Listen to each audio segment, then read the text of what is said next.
Thank you for being here at this early hour on the second day. I'm going to talk about something not that very technical. I'm going to talk about hacking the brain for fun and profit. And yes, I realize that this title, for fun and profit, is somewhat not very special. But still, I hope the talk is going to be interesting to you. My name is Stefan Hager. I work for a software company called Dativ in Germany. And we're mainly doing software for tax accountants and tax consultants. We are one of the biggest software manufacturers in Germany. And I'm part of the internet security team, which means we are looking at the internet, what's out there, how we can mitigate it. And we're also trying to do security awareness stuff within the company. And basically, before I start the talk, there's always a disclaimer slide, right? My disclaimer is a little bit different. Since we're talking about consciousness, since we're talking about perception and your mind, basically, your mileage might vary. So not everything that I'm talking about might be something that you think applies to you. I would just like to ask you to take it all with a grain of salt. As I've said, with individual perception, it might differ from person to person. And if you like what I'm talking about, please share freely.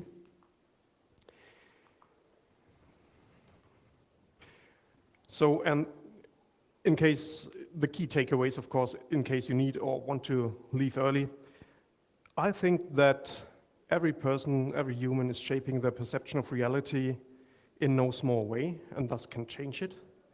And I think that if you leave your brain running on autopilot, it will severely limit your choices.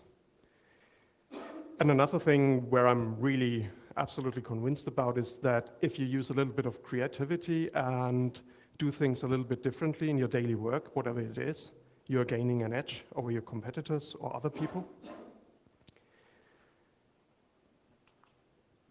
But actually, why am I talking about this? We're at DeepSec, Science First. Why am I talking about the brain and perception and things like that?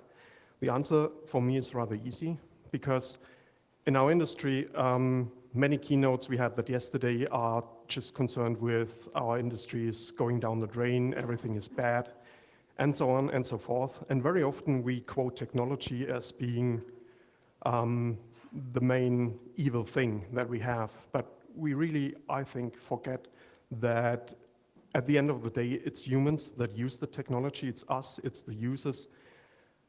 And so we really need to think about the human side of everything.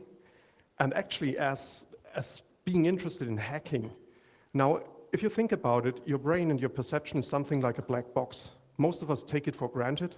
We take for granted whatever we see on a daily basis. We don't really think about whether the brain might be an instrument that can be hacked or that actually has more uses to us. We just take the input for granted. And I personally think that egos and behavioral patterns and stuff like that is more threatening to our industry than the next 0 day. That's basically why. And my clicker is not really working very well. Oh, well, let's do it like that then. So let's start with the thesis that your brain is actually lying to you. And when I say lying to you, I'm exaggerating. Actually, what I mean to tell you is your brain is never telling you the whole truth. And to undermine that with a few facts, I would like to point you to a bandwidth problem. This thing really hates me. Bandwidth problems. If we consider our senses and the input we get every second, then I found a study that more or less finds a few numbers for different senses. And this is where the whole grain of salt comes in, because those numbers might not be completely correct, but they give you an order of magnitude. So the eyes are delivering the most information with about 10 million bits per second, down to taste, which gives you about 1,000 bits per second. And that is all good and fine. Your senses are giving you a lot of information, and that's just part of it, because you also feel what's going on inside your body that doesn't play into that, because we're just dealing with a reality that comes from the outside. And if we add it up, and if I didn't make a big mistake, we come to a bandwidth that is more or less something like 10 megabit per second, which sounds cool. That's an enormous amount of information, right?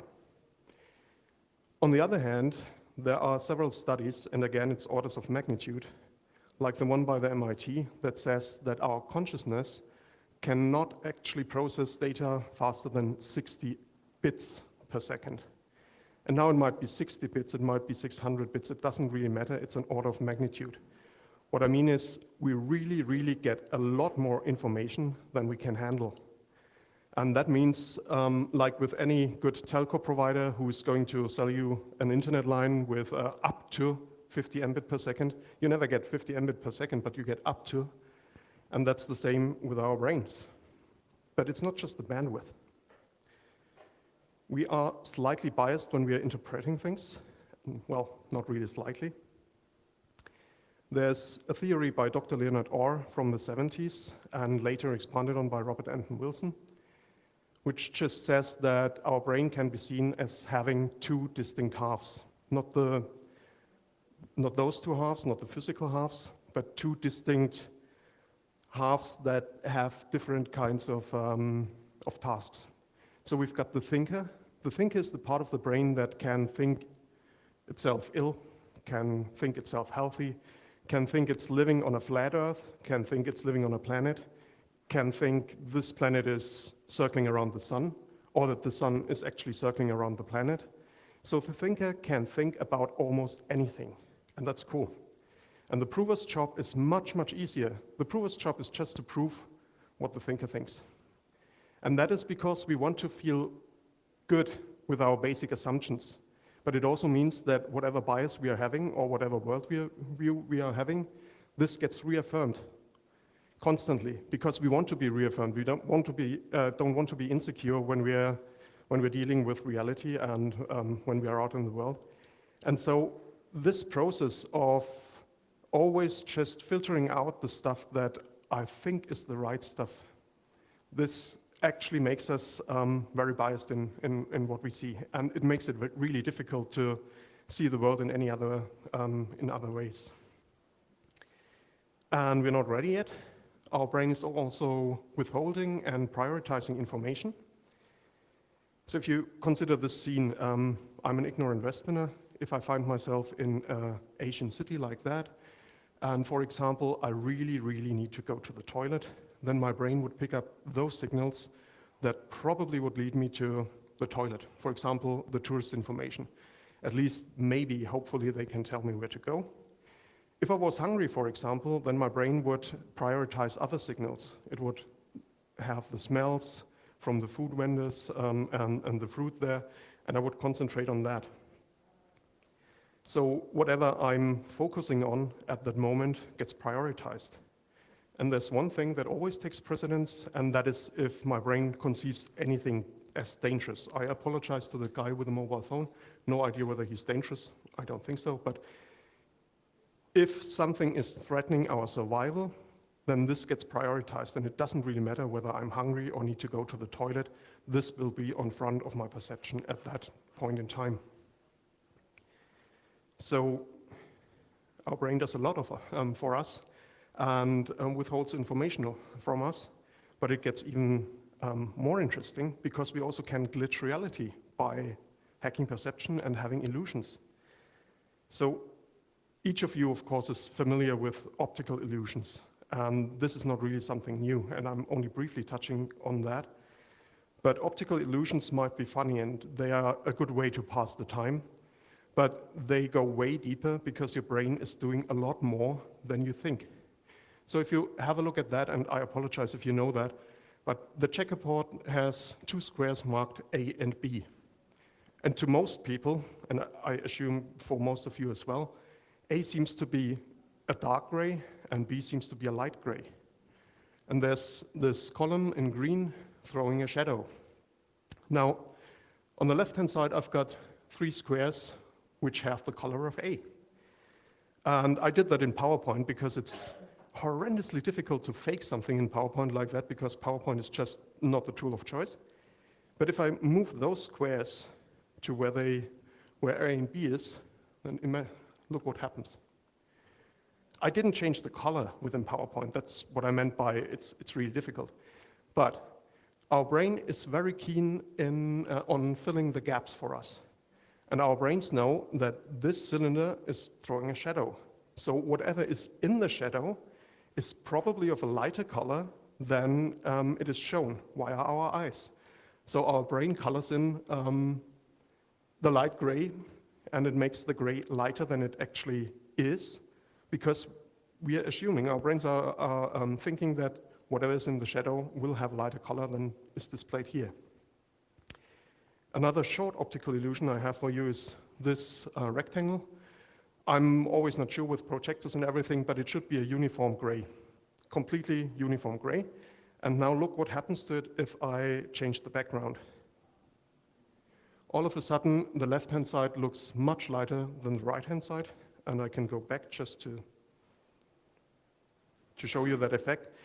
And that is probably because we only get a limited amount of consciousness for every second.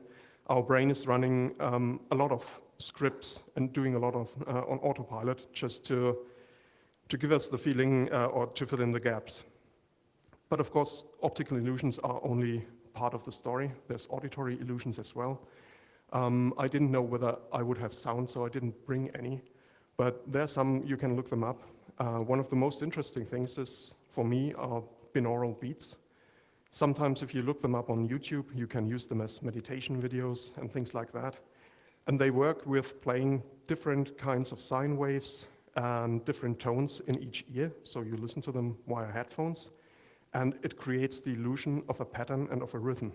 As soon as you listen to them via loudspeakers, that effect is gone. But it's the interference pattern in your brain that actually creates a rhythm.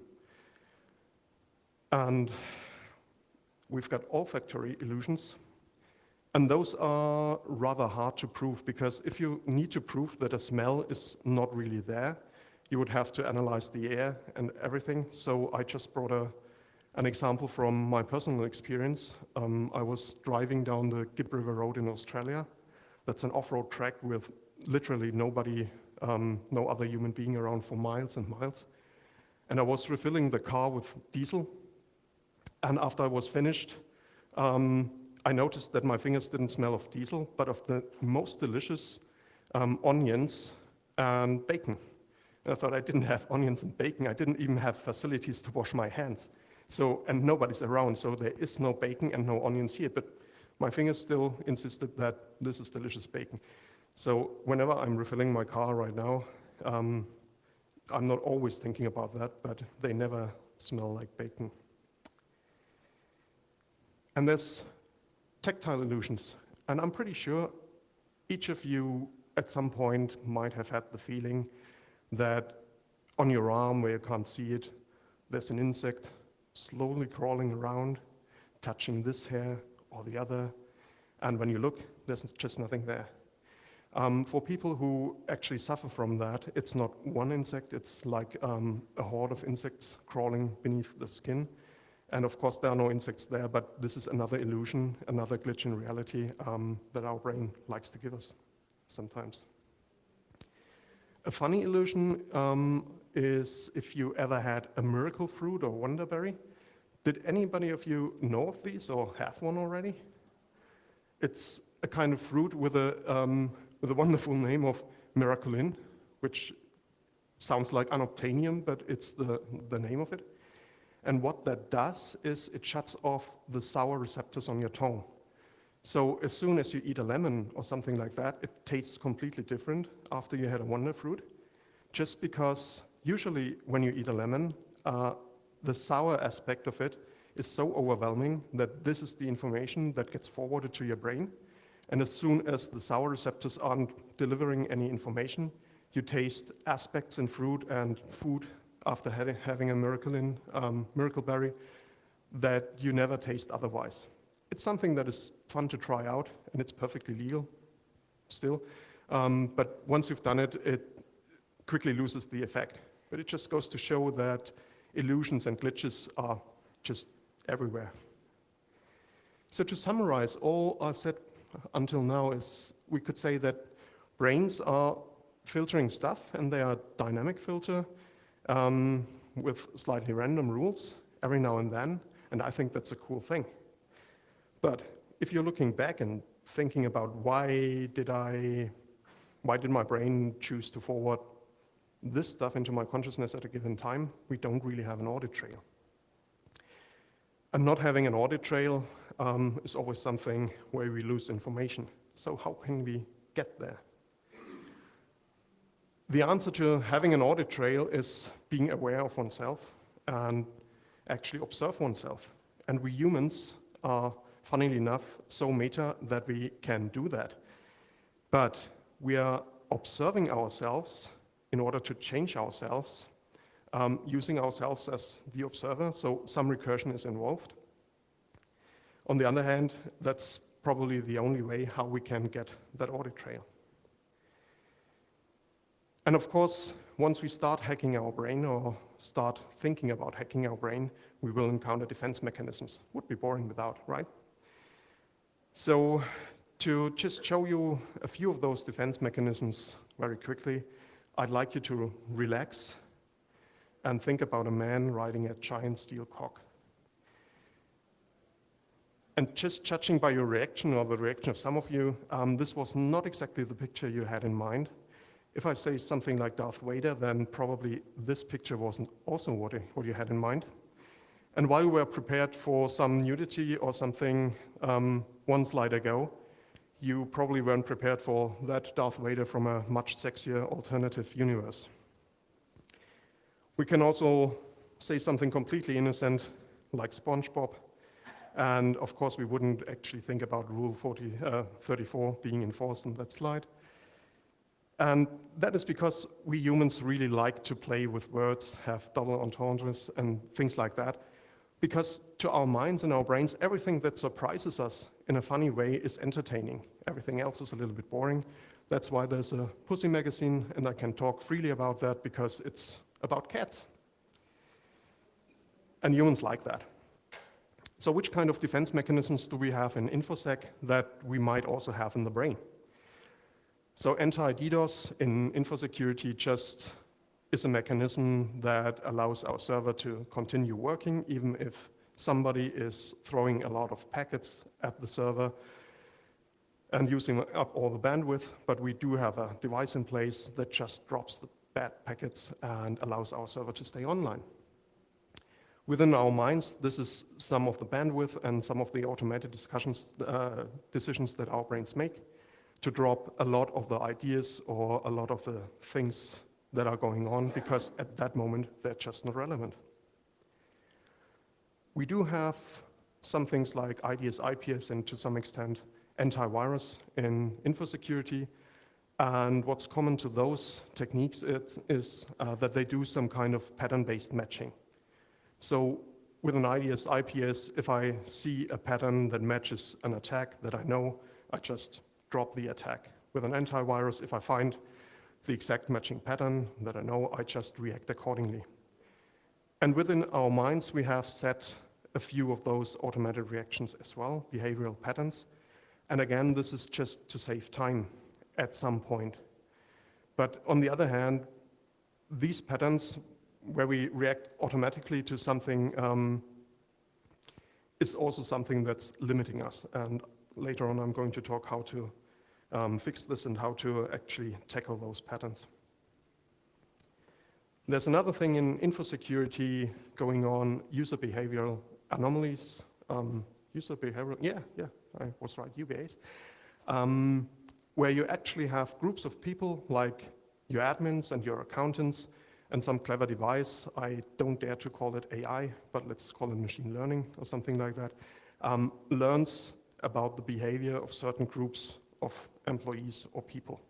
So your admins, for example, work 24/7 because they need to fix stuff. They very often use SSH to connect to machines, things like that. Your accountants probably work from 9 to 5 or things like that, connect to 1, 2 servers and use Word, Excel, stuff like that a lot.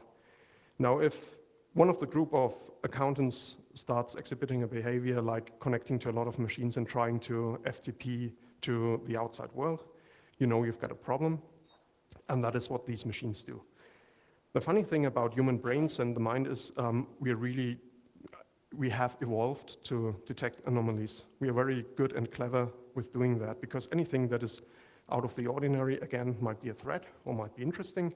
So we're really, really good in spotting anomalies. We've got that going for us. Another technology we like in infosecurity is sandboxing stuff. So if I want to find out whether something is a threat, I just put it in a blast chamber or a sandbox and try to figure out what it does. I'm not taking into account the very interesting speech from yesterday where that was about evading techniques of malware and sandboxes and so on and so forth. But just generally speaking, sandboxing is a way of actually finding out what something does before letting it into the network. Within our minds, we daydream a lot. Very often before we do something that has a huge emotional impact or something that has a huge impact anyway on our lives, we just try to think about it. We think about how we would react in that situation. For example, if I wanted to get together with someone, I would imagine how it would be to live together, things like that. So we're daydreaming in order to try out new ideas, and only if we think it's a good thing, then we go forward with that. So we do sandboxing as well. And there are many more techniques like that, but the last one I would like to touch upon are firewalls. Within our networks, we have separated all the different VLANs from each other, and we only accept packets that we want to have. We have firewall borders, and we have clearly defined rules, what is allowed somewhere and what is not. Within our mind, this is taken over by the prover and the thinker, because when we think, about something very specific, and we have that worldview that, for example, or I have the worldview as an example, I'm ugly, then my brain will filter out all the people who seem to confirm that, because it's just something I'm thinking about, and because my brain just likes to be right, as probably all brains. Good. We talked about infosecurity and the brain, and just yesterday also had a slide saying the brain is not a computer. I would like to, that is very nice because it's more or less the same I'm going to talk about in the next few slides. Our brains are still not really digital. We are very much analog people and humans. And so very often if we compare digital worlds to analog worlds, it just doesn't work. If you consider, for example, I think 23 bytes that make up the sentence, I'm happy to see you. If this is the only text in a text file, as I said, it's less than 30 bytes. If I tell somebody in this room, if I talk to somebody in this room and I'm saying, I am happy to see you, I'm going to emphasize something. And when I say, I am happy to see you, that could mean that that bloke over there really isn't happy to see you. Or if I'm saying, I'm happy to see you, then again, I might infer that I'm happy to see you, but not your mother-in-law. And this goes on and on. If I make pauses between I am happy to see you, it shows insecurity. And of course, if you consider that in communications between humans that take place in person, 70% roughly of the communication is non-verbal, then it becomes clear that analog communications has a different depth of information than digital information has. So I'm talking a lot about that. I would like to put it to the test. And I've completely over-exaggerated because 60-bit, of course, aren't 48 bytes, but I give humans a little bit more credit. And please, this is, of course, a joke. I think you can do a lot better than 48 bytes, and I'm going to prove it. So this is a short clip. It's about 15 seconds long, and I would like you to watch it, and I'm going to ask a question afterwards, and I just hope this works. Yes. And it's just 16 squares, different colors, a few slides. So it's not a lot of information that is going on here. But if I ask you a few questions like, how many squares, how many different squares were there? All in all, it's just 15 seconds. Or how many different colors? Or did you, for example, notice that slide 2 and 7 were the same? You probably didn't, and I don't really blame you. But now that you know the kind of questions I'm going to ask, just have another look at it. And again, this is something that a computer probably could analyze with the right small script within seconds, because it's not really very difficult information. It's not much information. It's really just, if you have a depth of just RGB for that, and take that as really, really big pixels, it's 16 squares times 3 bytes, 48 bytes. It's not really a lot. And still, we're not digital, we can't really answer a lot of those questions. And now let's have a look at something that we experience on a daily basis, something that could happen, and see what kind of information we can take from that. The clip is about as long as the previous clip.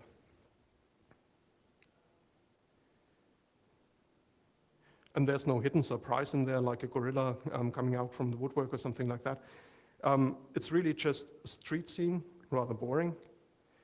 But our brains are very specialized, and this is something that applies to us. This is something we experienced, and where we can gather a lot of information, and where our brain actually can fill in a lot of gaps.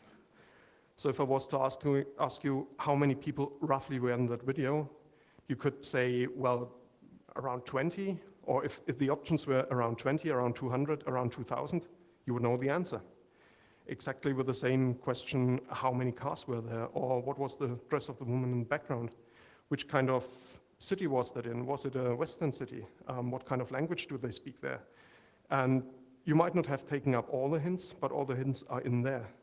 And what I mean by that is that our brains have evolved over a long time, and the universe took billions of years to organize life and to give us this nice lump of fat that is able to think. But it is specialized, we're not general purpose. There's a very good book called The User Illusion by Tor Noritranders, and some of the information in this talk comes from that book.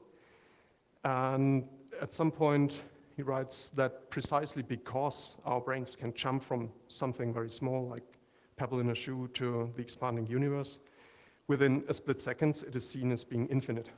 But if we are true to ourselves and watch ourselves closely, we find out that at any given moment, we are not really conscious of a lot at all. So it's just kind of an illusion that we can do the same stuff that computers can do. All right, we've talked about the limits of the brain and how to hack it a little bit. And of course, the next slide has to be, why bother? I mean, what's in for you? How does it benefit your cyber? I've got a few examples. The first thing is, nowadays, if you look at classified ads, you get the feeling that a lot of companies are looking for the same person. Somebody who's young, has tons of experience in 10 years experience in stuff that exists since 5 years or something like that, and is willing to work for not a lot of money. And the differences between the blue and the red team, or defense and offense, very often is just having a beard or not. No, of course, I'm just exaggerating. But what I mean by that is, when we're recruiting for cyber, very often we have that computer scientist in mind, and very often, unfortunately, it's still probably someone who fits that profile. We don't have enough graphics designers or other people, creative people, that come with a completely different mindset. To give you an example, and I have to say it's a bad and a good example at the same time, if the same person was recruiting the Fellowship for the Lord of the Rings and had that kind of mindset, it would look a little bit like that. And whereas Nicolas Cage is a good actor in the Fellowship of the Ring, you will have noticed that the success of the whole operation depended on the diversity of the team and of them working together. And I also said it's a bad slide because actually there's no woman on there. And I do realize the Fellowship of the Ring hasn't happened and it's fictional, but it still was the best example I could find, especially with somebody else who took the whole work of getting Nicolas Cage on every face. But it's really look for diversity, because it's going to strengthen whatever you want to accomplish. Hacking the brain and hacking your own brain, I don't really have to tell you that this is, of course, something that will benefit you if you're into social engineering and if you need to do work like that. But this is probably something you're already aware of if you're in social engineering. And then there's the whole point of understanding yourself better, which for me is probably one of the things why brain hacking my own brain in reality is so very interesting. Because very often, I think humans find themselves in situations that arise over and over and over again. That's the brain on autopilot, that's behavioral patterns kicking in, that's having situations we don't like, but they always play out the same. And I think you can only start to change that by, as I've said, observing yourself and by slowly getting to the point where the script doesn't kick in automatically, where you don't react, but where you're able to decide how you want to act in that certain type of situation. And this is something completely non-cyber related. This is something I think benefits you in every area of life. And then there's the whole thing of doing things differently, which can be funny, which can give you an edge. And I would like to give you two examples. The one is a real-world example with huge impacts. The other is just funny. When we were smaller and weren't able to count that well, or didn't have calc.exe and couldn't open it with any kind of exploit, we used to count on our hands until number 10, because that's what you do, right? But if you go to a binary system with your 10 digits, all of a sudden you can count to 2 to the power of 10 minus 1, meaning 1023. So whenever you're handling bigger numbers than 10, then you might start counting on your fingers again, or you just might want to tell your friend 48, or maybe 132. I'll let you figure that out. The real-life world example of doing things differently and of using deception and creativity comes from the Second World War. There was a US-American unit called the Ghost Army, and as you can see, they didn't develop super strength. It might look like that. This is an inflatable tank. And the Ghost Army, this was about 1,100 men and women. I think there were women there, people, sorry. And all their job was to deceive the Germans. It was illusions. And they recruited heavily from artists and creative people. And what they did is those 1,000 people had sound installations that could throw pre-recorded sound for miles. So they recorded at a home base where it was safe. They recorded building up a really new big division and tanks rolling in and things like that. And they would play it at night. And the Germans would think there really is something moving in. And for pictures from the air, they had those inflatable tanks. They had a few true tanks and tractors just to lay the tracks, because it would be funny if there were 10 tanks and no tracks. And they managed actually to draw a lot of fire as well. But what they did, for example, at one point, when Paris was already retaken in the World War, there was a gap in the French borderline where the Germans could have easily invaded. And the Ghost Army simulated 2 divisions moving into that spot, so 60, 70,000 people moving in, being simulated by 1,000 people. And thus, the border was still closed. The Germans fell for the trick and didn't actually go there. So doing things differently and thinking creatively about stuff in a completely unrelated manner of how other people do it can really help you, I think. And there's another benefit of thinking. You're going to lose weight. It doesn't work for me. I don't think enough or eat too much. but your brain is consuming about 20% of the calories you are intaking every day. So that just shows you that the brain is very important to the body, obviously. And of course, this is a little bit of a joke because your brain will take up that energy whether you're thinking a lot or not. So how do we get there? What kind of tools do we have? And I can only reiterate, observing yourself, if you want to change yourself, is that tool that you can use. Another thing that for me is really something that can blow my mind is just traveling. So if you want to broaden your reality tunnel, there's nothing better to go to a country or a culture where you don't really have a lot of connection to the culture, and just experience it and see what kind of stuff is important to those people and what isn't, what kind of preconceptions they have that you don't have, and just finding out that other cultures are doing things completely differently.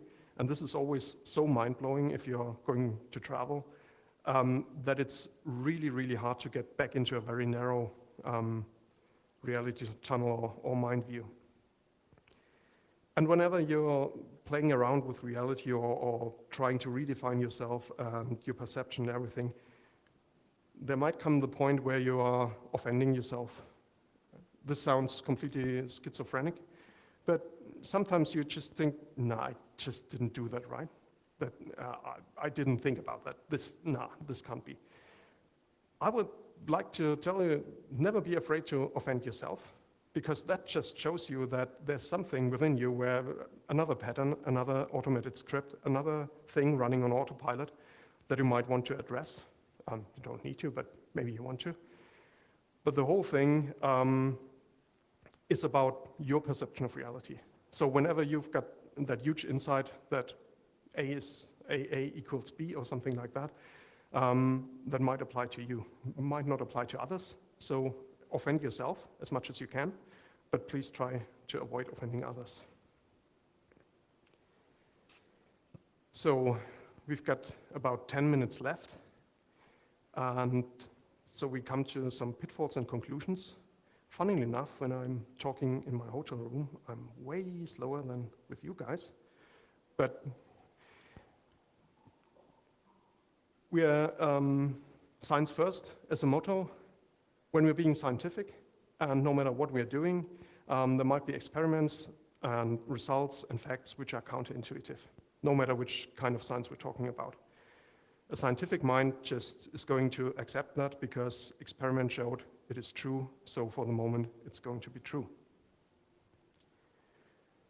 Being a mind hacker or trying to hack one's own perception can mean that your personal perception leads you to a different assumption from what is consensus reality or what is commonly accepted. Therefore, that aspect of the model seems wrong to you. Seems about right? Okay. An idiot will say the earth is flat because I believe it. So all in all, it's a thin line. And please bear that in mind whenever you have a new good thought or something like that. It might just apply to you, it might apply to a lot of people, but you won't be able to change any kind of physical laws or something just by thinking about it. It's really just the perception of your reality. And last but not least, I think if you employ these techniques and if you try to understand yourself better, if you try to actually acknowledge that your brain is not telling you the truth all the time, and then you get some kind of freedom of choice, not freedom from choice, because you're reacting automatically and your behavioral patterns kick in, but something where you can actually get to be more the person you'd like to be, and you're getting to do stuff differently in a different way, which is always interesting and amusing. And at the end of the day, the rabbit hole goes always a little bit deeper. So I really like to talk about mind and perception and things like that, and I've got more examples and things we can talk about. So if you're interested, send me an email or find me when I'm having a coffee. I'm really happy to talk about that stuff. And short shout out to all the sites that allowed me to use all the stock photos you endured during the last 40 minutes, but it makes my life easier and stay within the law. And finally, thank you DeepSec for having me, and thanks a lot for your time and that you spent the morning listening to me and talking about the brain. Are there any questions?